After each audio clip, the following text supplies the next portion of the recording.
है पूरम नगर गांव में एक फैमिली रहती थी जिसमें मीठा और बिट्टू दो भाई थे। उनके माँ बाप अब काफी बूढ़े हो चुके थे। मीठा अपनी बीवी नसीबो और बिट्टू अपनी बीवी शीला के साथ रहता था। मीठा सोचता था कि किसी तरह ये पूरा घर और जायदाद उसके नाम हो जाए। इसी सिलसिले में उसने अपने बाप से भी बात करने की कोशिश।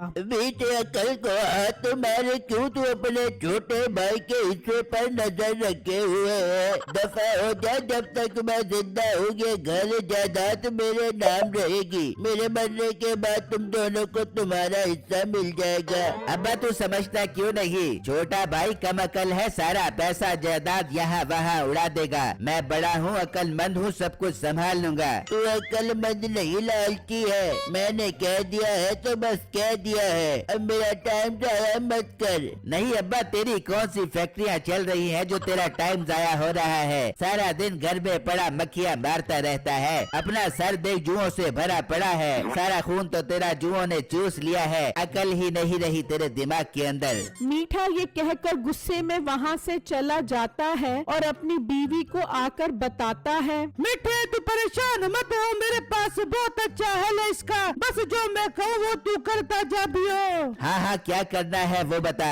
मीठे तेरा बाप तो वैसे भी कुछ दिनों का मेहमान है, कुछ दिनों बाद तो उसने मर जाना है। क्यों नहीं से आज ही टपका दिया जाते। पर वो कैसे बेगम? मीठे बाजार से एक जहर मिलेगा नीला थोटा, तू जाकर वो लेकर आ, मैं चाय में मिलाकर पिला दे दूंगी। फिर देखियो कैसे तेरा बाप भुड़क के मरता है। हाँ बेगम, वैसे भी अब्बे ने जिंदा रहकर करना क्या है, वेला रहकर बोर होता रहता है। चलो कब्र में सुकून से पड़ा रहेगा। मुझे बहुत एहसास है अपने अब्बू जान का। मैं इस तरह अपने अब्बू को परेशान नहीं देख सकता। मैं जा रहा हूँ जहर लेने के लिए। फिर मीठा घर से निकलता है और एक परचून की दुकान पर आता है। भाई आपके पास नीला धोता होगा, मुझे बहुत जरूरत है। नीला तोता? अरे तू पागल तो नहीं हो गया? नीला तोता नहीं होता बल्कि सबज तोता होता है। ओ भाई, सबज तोते की नहीं, नीले तोते की बात कर रहा हूँ जो जहर होता है। ओ अच्छा, जहर की बात कर रहे हो। पर आपने जहर का क्या करना है? वो मेरी बेगम की टांग पर सांप ने काट लिया है, उसकी टांग पर लगाना है। आपको तो पता होगा जहर ही जहर को मारता है। हाँ भाई ऐसा ही है, मैं भी देता हूँ आपको नीला तोता। फिर मीठा उससे जहर लेकर चला जाता है और घर पहुंच जाता है। ले बेगम, मैं ले आया हूँ नीला धोता, चाय में मिलाकर अब्बे को पिला दे।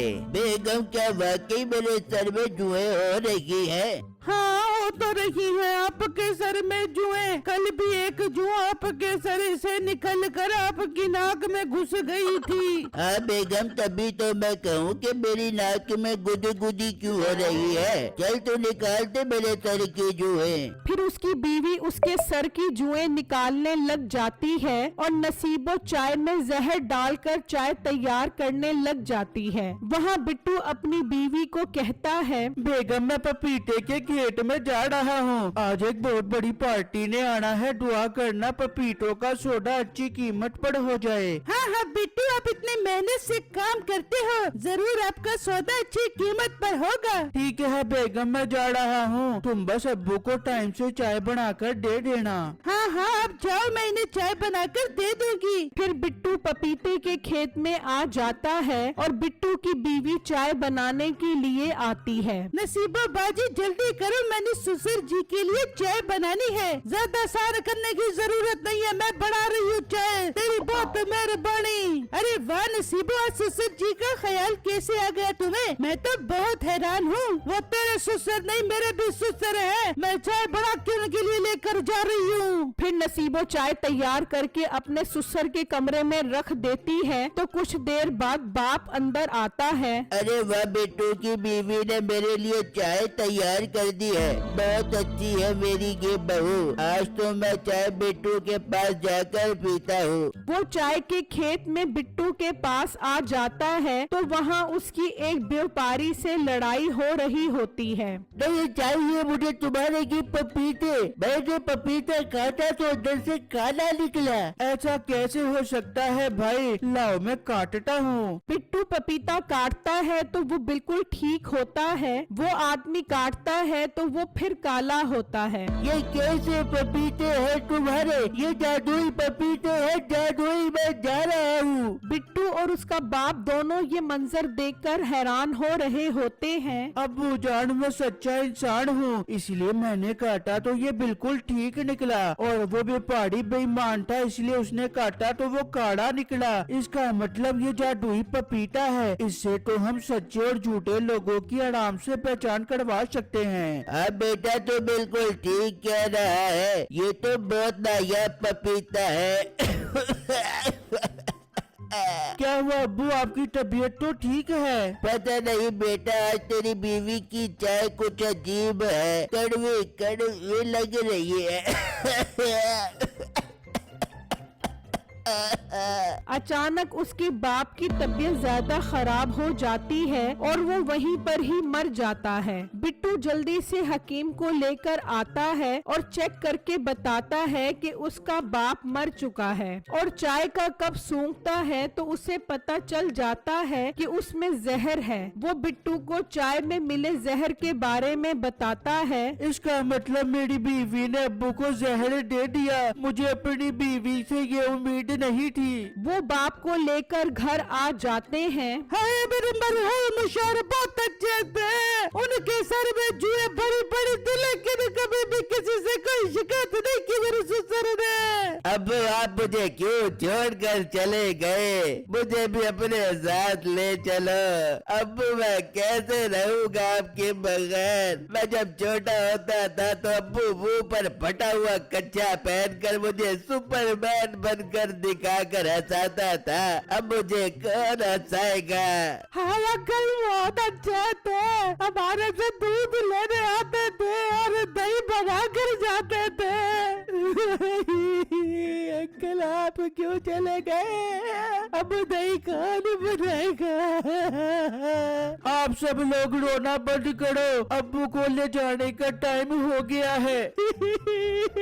नहीं लेकर जा बेटे, नहीं लेकर जा, हम नहीं रह पाएंगे इनके बगैर। है किसने मेरे ससुर को जहर दे दिया? अरे मेरा अब्बा, ना लेकर जाओ अब्बे को, ना लेकर जाओ। मैं कैसे रहूंगा अब्बे के बगैर? मीठे भाई हौसला करें, अब अब्बू को ले जाना पड़ेगा, आप अम्मी को संभालें। ये मीठा मेरे से जहर लेकर गया था, कहीं इसने तो जहर नहीं दिया अपने बाप को।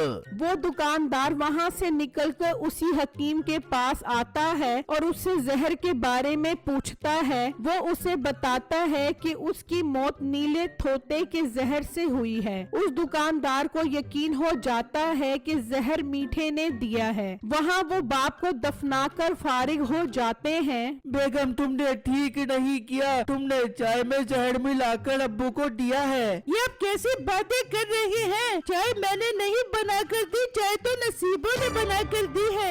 फराडन ज्यादा झूठ बोलने की जरूरत नहीं है, चाय तू बना रही थी। हाँ, मुझ पर इल्जाम लगा रही है। बेगम तुम्हें शर्म आनी चाहिए, नसीबो भाभी पर इल्जाम लगा रही हो। तुम निकल जाओ अभी घर से। घर से ये नहीं बल्कि तू निकलेगा, क्योंकि अब्बू ने सारी जायदाद मेरे नाम कर दी है। मीठे भाई आप क्या कह रहे हो? जो तू सुन रहा है, चल शाबाश, अपना सामान उठाओ, घर से निकल जा अभी के अभी। तेरी बीवी ने मेरे बाप को मारा है, इसलिए इसकी सजा है कि ये हमारे घर में नौकर बनकर रहेगी। बहुत अच्छी बात की है मीठे, तूने निकाल दे बड़े भाई को घर से, आज से ये सारी जायदाद हमारी है। वो बिट्टू को घर से निकाल देते हैं और उसकी बीवी से खूब काम करवाते हैं। इस तरह कई दिन गुजर जाते हैं तो बिट्टू सामान लेने उसी परचून की दुकान पर आता है। भाई अगर मुझे कुछ सामान उधार मिल जाए तो आपकी बहुत मेहरबानी होगी, मैं जल्दी आपको पैसे दे दूंगा। हाँ, सामान मिल जाएगा, मगर ये तो बताओ कुछ पता लगा कि आपके अब्बू को जहर किसने दिया था? भाई पता लगाने की क्या जरूरत है, मेरी बीवी चाय बनाती है, उसने ही चाय में जहर मिलाकर अब्बू को दिया है। पर भाई मुझसे तो मीठा जहर खरीद कर गया था। क्या कह रहे हो आप? मैं सच कह रहा हूँ, मीठा मुझसे नीला तोता खरीद कर गया था